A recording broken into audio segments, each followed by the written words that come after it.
السلام علیکم ورحمۃ اللہ وبرکاتہ۔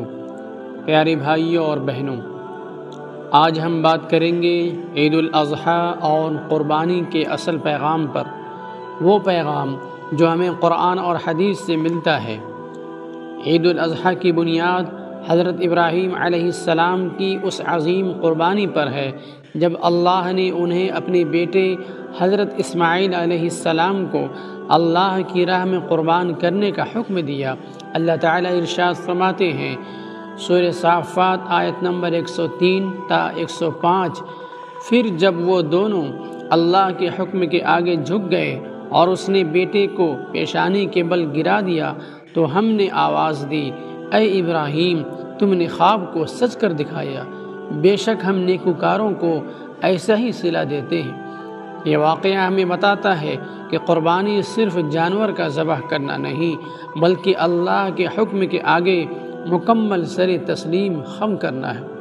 قربانی کی حقیقت، قربانی کا مقصد صرف گوشت کھانا یا تقسیم کرنا نہیں بلکہ اللہ کے تقوی کو حاصل کرنا ہے۔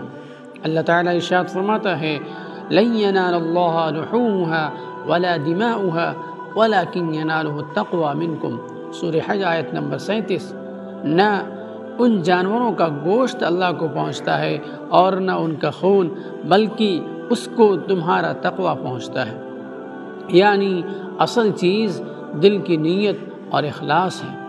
قربانی کی سنت اور فضیلت، نبی اکرم صلی اللہ علیہ وسلم نے ارشاد فرمایا، قربانی کے دن انسان کا سب سے پسندیدہ عمل اللہ کے نزدیک خون بہانا ہے، اور آپ صلی اللہ علیہ وسلم ہر سال قربانی کیا کرتے تھے۔ یہ امت محمدیہ کے لیے ایک عظیم سنت ہے۔ قربانی کے پیچھے پیغام، قربانی ہمیں سکھاتی ہے کہ ہم اللہ کے حکم پر اپنے مال، وقت، حتیٰ کہ اپنی پسندیدہ چیز بھی قربان کر سکتے ہیں۔ قربانی ہمیں بھائی چارہ، تقوی اور ایثار کا سبق دیتی ہے۔ یہ دن ہمیں اللہ کی نعمتوں کا شکر ادا کرنے کا موقع دیتا ہے۔ پیارے دوستو، عید الاضحیٰ محض ایک تہوار نہیں بلکہ اللہ کے حکم کے تعمیل اور تقوی کے حصول کا ذریعہ ہے۔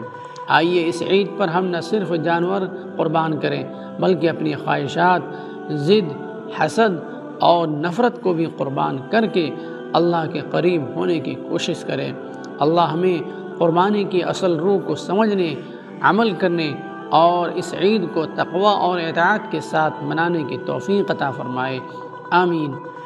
اگر آپ کو یہ ویڈیو پسند آئے تو لائک کریں، شیئر کریں اور چینل کو سبسکرائب ضرور کریں تاکہ مزید اسلامی پیغامات آپ تک پہنچتے رہیں۔ جزاکم اللہ خیرا۔